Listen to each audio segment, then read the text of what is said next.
Hey, what's up, guys? So I want to do a video a little bit different on imaginary value. It's something that you want to be able to use when you're buying deals. It's something that you want to be able to leverage when you're running the business. It's actually the reason that I'm doing this video is we were doing calls on some of the businesses with the leads of deals in the portfolio and planning out fourth quarter, especially in the businesses that have a lot riding on fourth quarter. I learned when I was actually doing due diligence on my first retail deal, offline retail. This was, man, 16, 17 years ago. And that was the first time, actually, I learned why they call Black Friday Black Friday. I thought it was just a name for the days you get all the deals. But the reason that that's called that is that the businesses have been in the red all year long. And the first time that they kind of get into the black is during that Christmas season, which is basically the end of the year. So it's a lot that rides on the fourth quarter. So we're just talking through, okay, how do we do the next kind of interesting innovation in each of those businesses that's going to attract people, that's going to get us the maximum? Because a big part of this is not it's how you price something and how you communicate that pricing, and when and where and all of that creates that imaginary value that we'll talk about here in a bit. And then the last place is when you're selling a business. In a lot of cases, I'm doing a deal right now where the seller actually did a really great job with some of our competing bidders for this particular business of communicating the value of the business outside of the intrinsic value. It's something that we focus on when we're selling businesses. We want to make sure that people understand all of the value,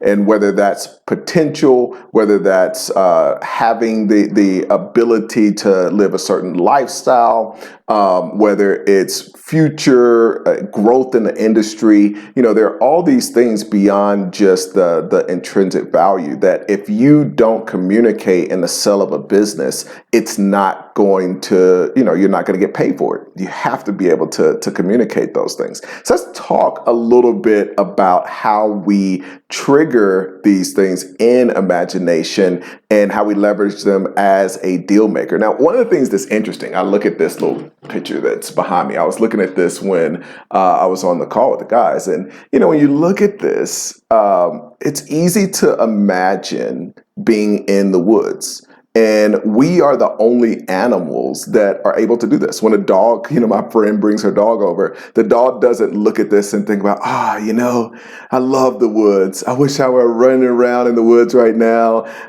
playing with some other puppies, and it would be running down this trail. That would be so amazing. Humans are the only people that have this kind of unique ability, or the only people. Humans are the only species that are able to do this thing, and it's really, really powerful. I think the first thing that you have to get over is how powerful the imagination is in order to understand, I need to tap into this.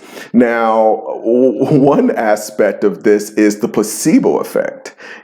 Doctors have found and scientists have found that through just convincing somebody that they have some magical pill or something that's going to benefit that person, that they can give them just a sugar pill that has no impact at all. And there are a certain percentage of people that will start to get better just based off of them imagining that this thing is going to get them better. So the brain starts to do the work of the imagination. So this is not just kind of far off things. The other thing that we see in today's time is the impact of likes and these virtual things that mean nothing. It doesn't really exist. It's not super logical.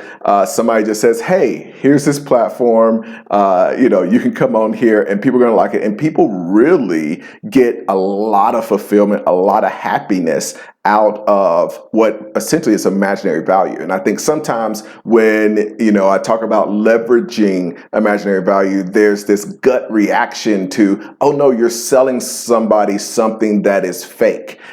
Imaginary does not mean fake, like I talk about in the placebo effect. And, it's unfortunate that this is just happening, but, for the first time ever, doctors and scientists are actually looking for how can we leverage the placebo effect. Like that should have been done forever ago. But, for years, science has tried to get rid of the placebo effect so that they can do the logical thing. Because as humans, we want to focus on what's the logical thing that we can use to make people feel better. So they're trying to scientists literally have spent years just trying to get rid of, like, how can we get this out of here? We don't want placebo effect. We want to know, how much of this is real and how much of this isn't. And it's unfortunate because there are a lot of people that are taking medicine right now who fit into that placebo effect percentage, but that could have just gotten the sugar pill and be feeling better. But instead they're putting chemicals and poisons into their body, and they could have gotten that with the placebo effect. So I digress. The point of all this, though, is when you're looking at this imaginary value, it doesn't mean that it's fake. There is a real value that people get from people liking their posts because it brings them happiness. So if something's bringing them happiness, now it could be good or bad. I think about the story of the couple who were out and on a huge waterfall, and it climbed up, and we're trying to get this perfect shot because they were, influencers and wanted to get a ton of likes. And, they get up there and slip and unfortunately pass away. You think about the other end of the spectrum, where somebody's getting negative feedback from social media, and all of the thoughts in their imagination drive them to suicide or something terrible like that. So in all of these cases, we're talking about the imagination has a huge impact on what you see, how you feel, what you buy, the deals that you make, how you spend your money. All of those things are so huge. It's just, it is what really drives the economy, not to mention the fact that economies in and of themselves are just man-made imaginary things. When you come up with the value of $1, money, one of the reasons that I love what crypto is doing is that it's bringing it's bringing to the front of mind the fact that money is an imaginary concept. So you want to tap into the imagination. And I think right now, because there's this huge ability to get a lot of metrics, to look at the numbers, to look at conversion rates, to determine everything you do based off of based off of the numbers, the metrics, and the conversion rates. There's a lot of people that lack imagination and coming up with creative tests. I think all the way back to people thinking that the Earth was the center of the universe. If you're in school during that time, you were taught that the Earth is the center of the universe. And so whatever you did after that, if you did make a discovery, you started with that as a foundational knowledge. And so it took breaking completely out of that to think creatively. And it's my toughest job. My toughest job when I'm trying to train other deal makers is to get them to think super creatively. People all the time are telling me, how do I do due diligence, or how should I structure this deal? And it's like, there is really no right way. This is art. You look at that piece of art behind me. It's not as if you need it more black and then that painting would have been right. There is no right way to do a deal structure, the better you are at the art of due diligence, the better deals you're going to be able to do. But there's no scientific way that you're going to be able to say, do this, do this, do this, and then you get a great deal. If that were the case, then, you know, somebody could just go out and do the very best deal, follow this 10-step process, and never have to take a risk. You know, there's always going to be risk, and the art is minimizing the risk through the deal structure, minimizing the risk through the due diligence, and that takes imagination on your part. So the other part is tapping into the imagination of the person that's selling you the business, or the consumers when you're selling the products in the business, or the people that are buying the business from you. And, you know, there's so many interesting cases of why it's important not to be logical. One is there's this awesome documentary on Vietnam, and I've been watching. I love like history stuff. I think, you know, it's funny. I get into fictional stuff as well every once in a while. I never really read fictional books, but even when it comes to movies, I love things that are based on history, because there's so many amazing stories, so many things to be learned from that are real, you know, I just enjoy that more than the fictional. So watching this thing on Vietnam, and one of the interesting things, and this is why I think in a time where we're so focused on click-through rates and metrics, that people aren't thinking outside of the box to get the really, you know, the earth isn't really the center of the universe types of realizations and movements forward in their industry and business, or in deal making or anything. Is that there's the big focus on what's logical, because logic is honestly easy. You know, I can teach somebody logic. It's the only way to learn imagination is by practicing a ton. It's the only way you become a good artist, by practicing a ton.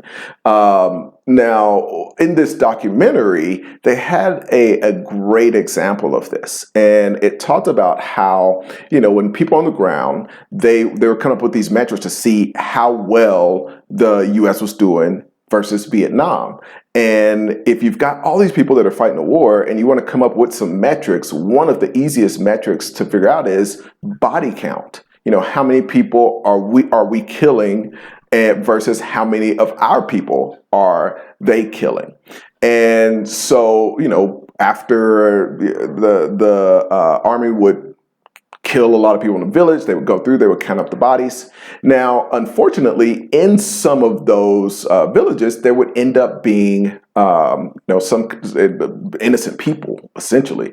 And but a lot of times the body count would just be the body count. They would, you know, sometimes it was tough to tell. Sometimes they would exclude some of the women or children, and they wouldn't include those. But regardless, even some of the men, like there were innocent people that were killed, but they were included in the body count. So we had this big body count of people that were getting, you know, kind of, you know, killed in the war, and it looks like things are going well for us. But the downside to that was that even if we excluded 90% of the innocent people from the body count, one person that was innocent that was killed was creating 10 more of the Viet Cong that were fighting against us. So every time we're increasing, and then, you know, this also gets into motivation, because that was the metric that they were looking at. They thought we're winning the war, but with every one of those villages, they're really creating whole new armies that were now motivated to kill us, and so we were really going way backwards, and it just became this thing that was impossible to win. I see a lot of people doing something similar in their business where they're focused on metrics that aren't going to help them win long term. I think some of those metrics are in social media between the likes. I talked about this before, the fact that I think once you've been through a lot of experiences, it's easy to kind of filter out where you want to focus. And I've seen MySpace go to zero. I've seen Friendster go to zero. I've seen Vine in recent years, and so like I think one of those metrics is followers on a platform that you don't own. You don't own the platform of Instagram. It's one of the reasons that we focus really heavy on emails. I focus really heavy on, we've got a ton of phone numbers, like those kind of things. That's how we want to be able to communicate, because even with this YouTube, I can't invest a ton into YouTube because I don't own YouTube. I want to have things that I own, and it's big and it's amazing. I know it's hard for some of the younger folks to imagine, but it was impossible to imagine that MySpace would just literally be wiped off the face of the earth. That was just unimaginable. But it's easy to get focused on metrics. You get focused on metrics like the likes, focus on metrics that are even within your business, but may be the wrong metrics to focus on. And sometimes it takes getting into the imagination and thinking a little bit bigger. A couple business cases that I think are interesting. One is what Maserati has done. What Maserati has done is brilliant. You don't really see Maserati commercials. You don't see billboards much from Maserati. You rarely even see their dealerships. There aren't a ton of dealerships. So it's like, but you see them on the road a lot, and it's been increasing in recent years. And Maserati came up with a interesting concept. Instead of going to even doing the concept cars and putting a lot of money into going to car shows and being side by side with Rolls-Royce and some of the other cars, they realized, like, how can we lower the price of our cars and increase the price of our cars at the same time? So how can we increase the price by at the same time making the price lower? And these are the kind of things that you only work through in your imagination. So because that's not a logical thing to say that I'm going to decrease the price and increase the price. That's not logical. It has to be something that is a crazy thought in the imagination. These are some of the exercises you want to go through when you're doing your deal structuring.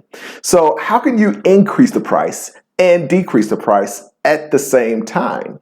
Well, what Maserati did was they actually did raise the price of their cars, but instead of putting their cars in car shows or doing any of the normal things, they started going to conventions that were jet conventions, that were yacht conventions. And so how do you decrease in the imaginary value? Because this is what we're talking about. We're talking imaginary value. How do you decrease the price of your car that's a $300,000 car in the person's imagination? Well, you put it next to a yacht or a Learjet, or you have it situated so they just left a convention where they were looking at a $50 million product, and now they come out and your thing is like a instant purchase. Like, it's just like, hey, like, I'll just buy that. Like, especially if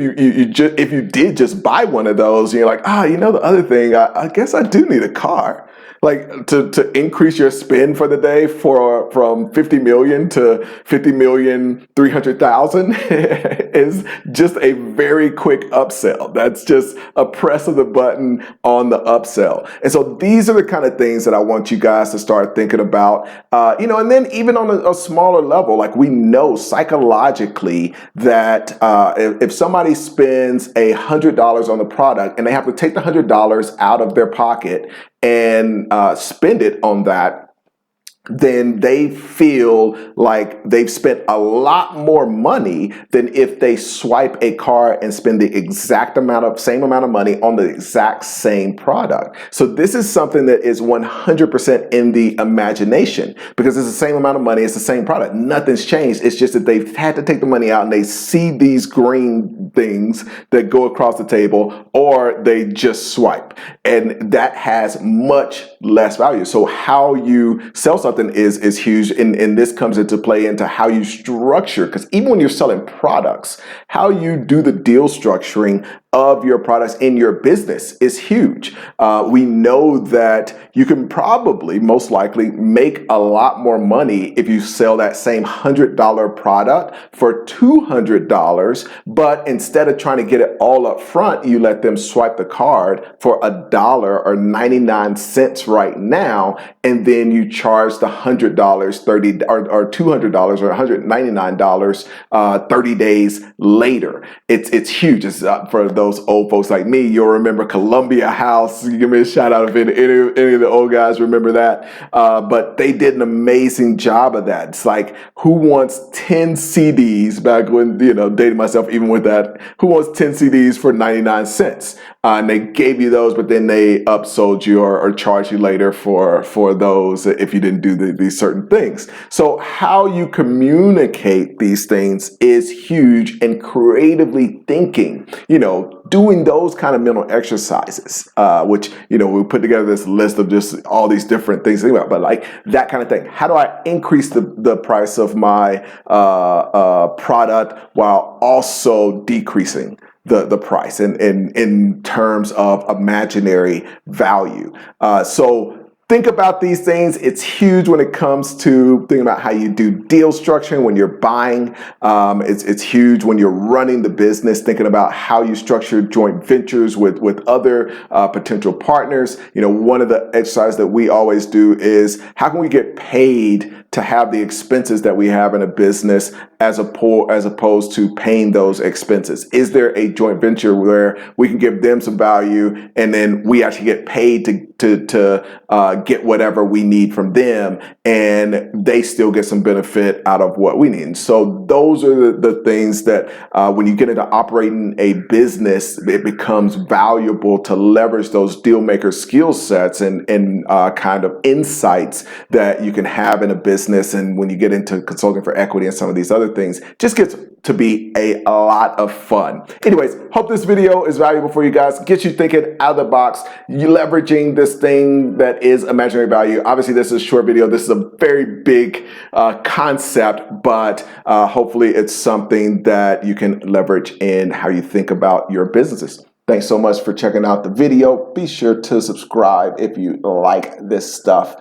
Feel free to ask any questions. I'm going through this kind of fast. I get a lot of the concepts from you guys for the videos in the comments. So feel free to put in the comments if this made sense or if this just sounded like a bunch of gibberish as well. Let me know.